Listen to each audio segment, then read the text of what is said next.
Hello everyone, আসসালামু আলাইকুম। আমি হালিমা আক্তার তমা। আজ আপনাদের সাথে আলোচনা করব সাক্ষ্য আইন থেকে ধারা 138, যেখানে বলা আছে সাক্ষ্য গ্রহণের ধারাবাহিকতা। প্রথমেই এক কথায় মনে রাখবেন, সাক্ষ্য গ্রহণের ক্রম বা ধারাবাহিকতা। প্রথমে জবানবন্দি, দ্বিতীয়ত জেরা, তৃতীয়ত পুনরায় জবানবন্দি গ্রহণ।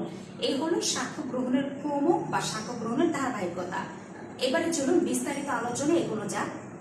যে পক্ষ কর্তৃক সাক্ষী হাজির করা হয় সেই পক্ষ কর্তৃক সাক্ষীর সাক্ষ্য গ্রহণ করাকে বলা হয় জবানবন্দি গ্রহণ, এবং জবানবন্দি গ্রহণের পরবর্তী সময়ে বিরুদ্ধ পক্ষ কর্তৃক সাক্ষীর সাক্ষ্য গ্রহণ করাকে বলা হয় জেরা, এবং জেরা পরবর্তী সময়ে যে পক্ষ কর্তৃক সাক্ষী হাজির করা হয়েছে সেই পক্ষ কর্তৃক পুনরায় সাক্ষীর সাক্ষ্য গ্রহণ করাকে পুনরায় জবানবন্দি গ্রহণ করা বলে।